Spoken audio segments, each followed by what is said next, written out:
শ্রী রাধারানীর মৃত্যু কি করে হয়েছিল, আর তার শেষ ইচ্ছেটাই বা কি ছিল? কংসকে বধ করার পর শ্রীকৃষ্ণ যখন মথুরায় চলে যান, তখন রাধা তার বিরহে কাতর হয়ে কদম্ব বনে একাকী কাটাতে চলে যান এবং শ্রীকৃষ্ণের আসার প্রতীক্ষায় থাকতেন।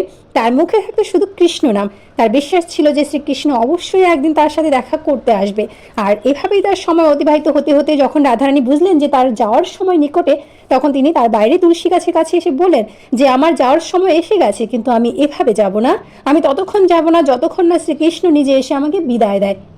আমি তখনই দেহত্যাগ করব যখন শ্রীকৃষ্ণ আমার সামনে এসে প্রেমের সাথে আমার নাম ডাকবে, বলবে রাধে। দ্বারকাতে উপস্থিত শ্রীকৃষ্ণ রাধার ডাক শুনতে পেলেন এবং সব কিছু ছেড়ে রাধার কাছে এসে উপস্থিত হলেন। রাধার চোখ বন্ধ ছিল, ধ্যান মগ্ন ছিল। শ্রীকৃষ্ণ আস্তে করে তার কানে বললেন রাধে। রাধা চোখ খুলে শ্রীকৃষ্ণকে দেখে মৃদু হেসে বললেন, প্রভু, আমার যাওয়ার সময় এসে গেছে। এই বলে মৃত্যুশয্যায় শায়িত হলেন।